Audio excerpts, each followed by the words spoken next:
आज देखते हैं ब्लड के बारे में। Blood is a fluid connective tissue. Blood एक फ्लूइड कनेक्टिव टिश्यू है and it is a body fluid circulating all around the body पूरे बॉडी में सर्कुलेट करने वाले एक बॉडी फ्लूइड है blood. It constitutes for about 7 to 8% of our body weight के 7 से लेके 8% जो है वो ब्लड है। And blood is formed from the red bone marrow से फॉर्म होते हैं, बनते हैं blood. The process of formation of blood is called haematopoiesis. Haematopoiesis कहते हैं ब्लड की फॉर्मेशन को। और अब देखते हैं कॉम्पोजिशन ऑफ ब्लड में क्या क्या होते हैं। The blood is composed of plasma and blood cells. Blood में प्लाज्मा और ब्लड सेल्स है। और plasma is a straw coloured transparent fluid. एक स्ट्रॉ कलर्ड ट्रांसपेरेंट फ्लूइड है प्लाज्मा। और plasma constitutes for about 55% of the total blood volume. Total blood volume के 55%, 100 में से 55% प्लाज्मा है। और जो रिमेनिंग 45% है वो ब्लड सेल्स है। Different types of blood sales 45% और रिमेनिंग 55% जो है प्लाज्मा होता है। तो यहाँ इस डायग्राम में देखेंगे तो प्लाज्मा 55% जो है प्लाज्मा है। और white blood sales and platelets लगभग 4% है। और रेड ब्लड सेल्स 41% है। 41 और 4%, 45% जो है different types of blood cells है। और रिमेनिंग 55% मेजॉरिटी प्लाज्मा है। अब देखते हैं plasma. About 92% of the plasma is composed of water. Plasma के जो 92% वाटर है, पानी है उसमें। रिमेनिंग जो है 8% डिज़ोल्व सब्सटेंसेस पाए जाते हैं। जो प्लाज्मा में डिज़ोल्व हुआ हो सब्सटेंसेस, उसमें प्लाज्मा प्रोटीन्स है, इनऑर्गेनिक सॉल्ट्स है, न्यूट्रिएंट्स है, हार्मोन्स है, गैसेस है, वेस्ट मटेरियल्स, ये सब उसमें जो 8% जो डिज़ोल्व सब्सटेंसेस में है। ओके, तो आप यहाँ देखें तो यू कैन सी प्लेटलेट्स है, WBCs है, रेड ब्लड सेल्स है, डिफरेंट टाइप्स ऑफ सेल्स पाए जाते हैं यहाँ पे। अब देखते हैं blood cells. So blood cells constitutes for about 45% of the blood volume. Blood volume के 45% ब्लड सेल्स है। और there are mainly 3 types of blood cells. 3 प्रकार के ब्लड सेल्स हैं। एक है रेड ब्लड सेल्स या एरिथ्रोसाइट्स कहते हैं इसे। वाइट ब्लड सेल्स उसे ल्यूकोसाइट्स भी कहते हैं। और प्लेटलेट्स ये जैसे थ्रोम्बोसाइट्स भी कहते हैं। So blood cells are formed within the red bone marrow, जो हमने पहले भी डिस्कस किया था। तो यहाँ पे देखें, this is RBC, red blood cells. ये जो है वाइट ब्लड सेल्स है। वाइट ब्लड सेल्स में मोनोसाइट्स है, लिम्फोसाइट्स है, ईसिनोफिल्स, बेसोफिल्स, न्यूट्रोफिल्स, ये सब है WBCs में। और ये प्लेटलेट्स है, इनके बारे में डिस्कस करेंगे। In adult haemopoiesis takes place at the red bone marrow. Red bone marrow में ब्लड का फॉर्मेशन होते हैं और ब्लड फॉर्मेशन को हीमोपोइसिस कहते हैं। पोइसिस मतलब formation, haem means blood. Okay, तो वो red bone marrow of flat bones, irregular bones, then long bones के जो एंड्स है, तो इन सभी जगहों पे, इन हड्डियों के रेड बोन मैरो, लाल रक्त मज्जा पे ब्लड सेल्स फॉर्म होते हैं। Sternum, ribs, skull and pelvis are some of the main sites for haemopoiesis. Blood formation की जो मेन साइट्स है उसमें से एक है स्टर्नम, दूसरा रिब्स, स्कल, पेल्विस, ये सब मेन साइट्स है। तो इनके रेड बोन मैरो में ब्लड का फॉर्मेशन हो रहा है। तो यहाँ देखिए, this is a long bone. Long bone के जो एंड्स में रेड बोन मैरो है। एंड रेड बोन मैरो से हेमेटोपोइटिक, उसमें जो हेमेटोपोइटिक स्टेम सेल्स है उसमें से जो डेवलप होते हैं RBC, देन WBC और प्लेटलेट्स। एरिथ्रोसाइट्स के बारे में डिस्कस करते हैं। एरिथ्रोसाइट्स को आरपीसीज या रेड ब्लड सेल्स कहते हैं। दे आर नॉन न्यूक्लिएटेड मतलब उसमें न्यूक्लियस, मैच्योर आरबीसी में न्यूक्लियस नहीं होता।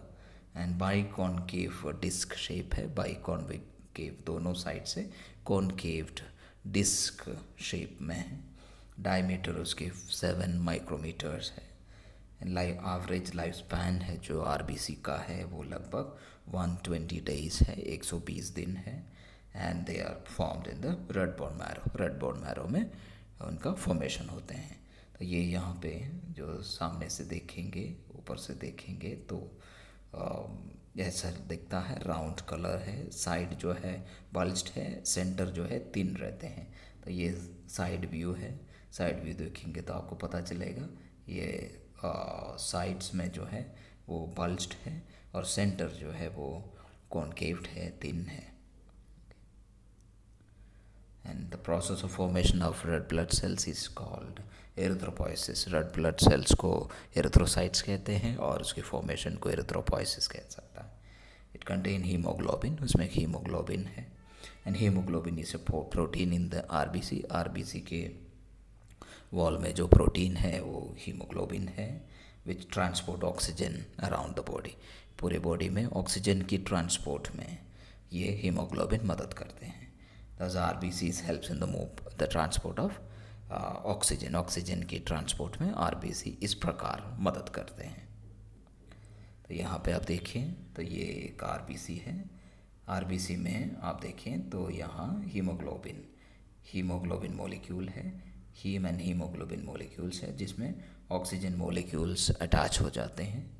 अटैच हो जाने के बाद ये आरबीसी के साथ, ब्लड के साथ ये ऑक्सीजन एक जगह से दूसरे जगह ट्रैवल करते हैं, ट्रांसपोर्ट होते हैं। यहाँ पे आप देखिए ऑक्सीजन फ्रॉम द लंग्स में से जो ऑक्सीजन जो मिला, ये ऑक्सीजन आरबीसी में जो हीमोग्लोबिन है उसके साथ बाइंड हो जा रहा है और उसके बाद oxygen bonded to haemoglobin, oxygen haemoglobin के साथ बाइंड हो गया यहाँ और उसके बाद वो ब्लड के थ्रू ट्रांसपोर्ट होते हैं उसके, और ऑक्सीजन बाद में टिश्यू कैपिलरी बेड में जाके सेल्स एंड टिश्यूज़ को वो ऑक्सीजन दे रहा है।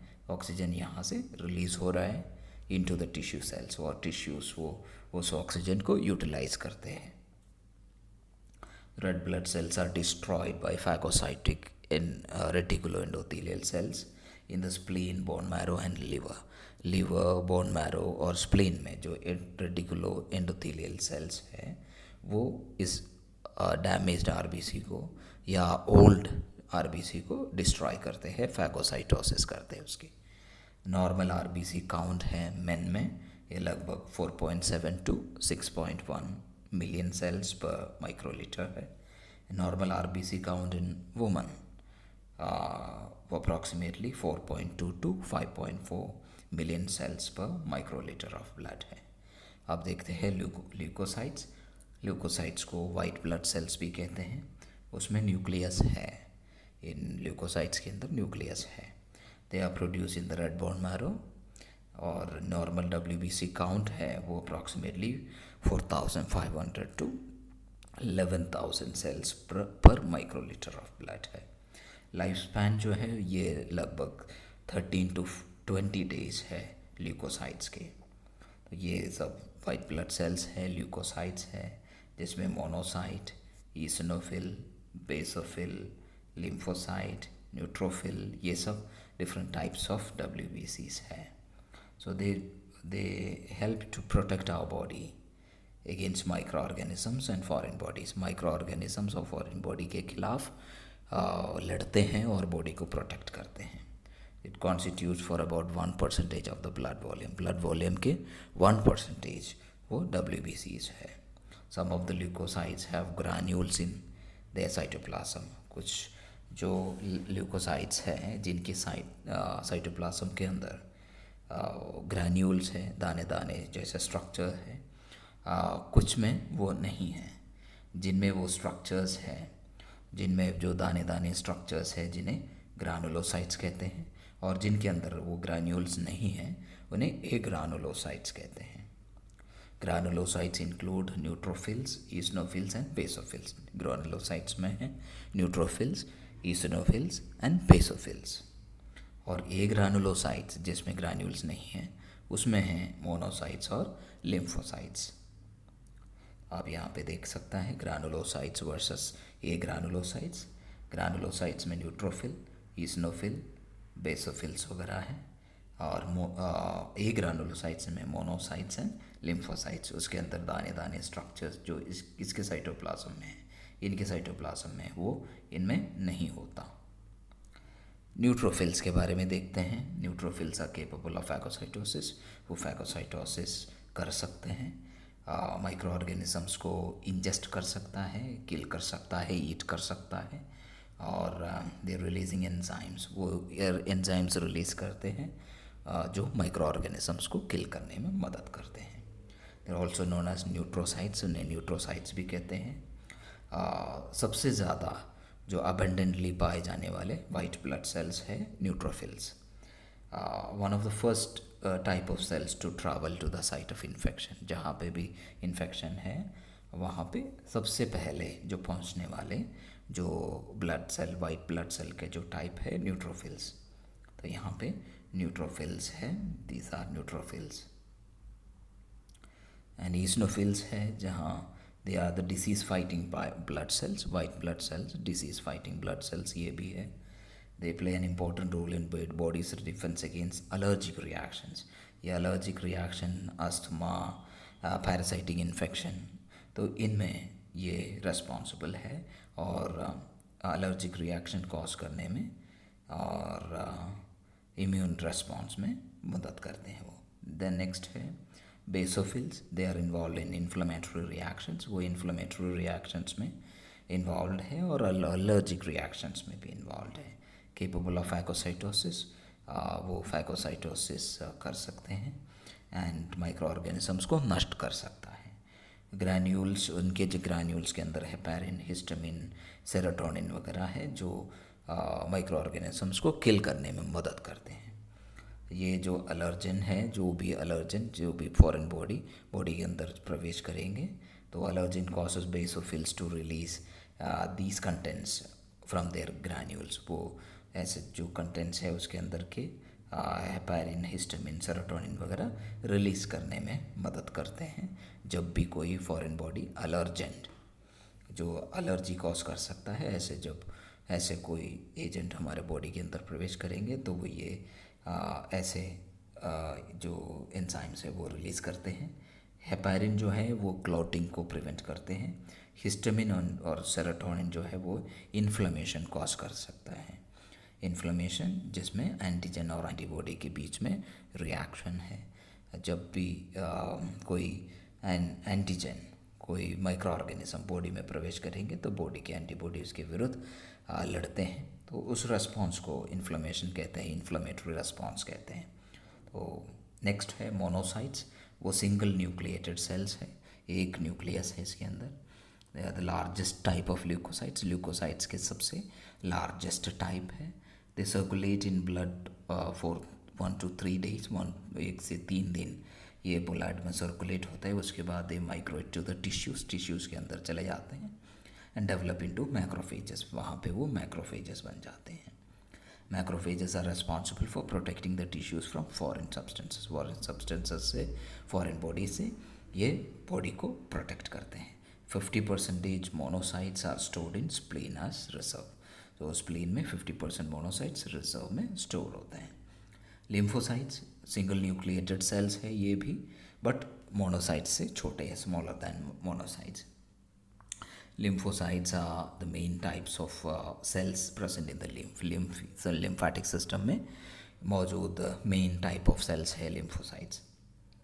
इसमें लिम्फोसाइट्स में नेचुरल किलर सेल्स है, NK सेल्स, T सेल्स है या थाइमस सेल्स है, और B सेल्स है, बोन मैरो डिराइव्ड सेल्स है। So NK cells, T cells, B cells ये सब है लिम्फोसाइट्स में। So NK cells, they are natural killer cells, are capable of distinguishing infected cells and tumors from uninfected normal cells. Uninfected normal cells और infected cells और tumours को differentiate करने में NK sales मदद करते हैं। और ये T cells involve in cell mediated immunity में ये मदद करते हैं। और B सेल्स ह्यूमरल इम्यूनिटी के लिए रेस्पॉन्सिबल है। T cells and B cells recognize specific non self antigens या इन्वेडर को स्पेसिफिक इन्वेडर को एंटीजन को फाइंड आउट करने में, रिकॉग्नाइज करने में T सेल्स और B सेल्स मदद करते हैं। आफ्टर आइडेंटिफाइंग द इन्वेडर को, माइक्रो ऑर्गेनिज्म को, फॉरेन बॉडी को आइडेंटिफाई करने के बाद they produce specific responses that can eliminate या किल स्पेसिफिक पैथोजन। उस स्पेसिफिक पैथोजन को किल करने में मदद करते हैं। B cells produce antibodies. B cells हमारे बॉडी में एंटीबॉडीज़ क्रिएट करते हैं that can fight against invading antigens या फॉरेन बॉडीज़। और after their activation T cells and B cells keeps memory of each specific and pathogen. हर specific pathogen की जो memory वो ये स्टोर रखते हैं, जो नेक्स्ट टाइम जब वो पैथोजन बॉडी के अंदर आएगा, वो माइक्रो ऑर्गेनिज्म बॉडी के अंदर आएंगे, तुरंत उसको किल करते हैं ये सेल्स।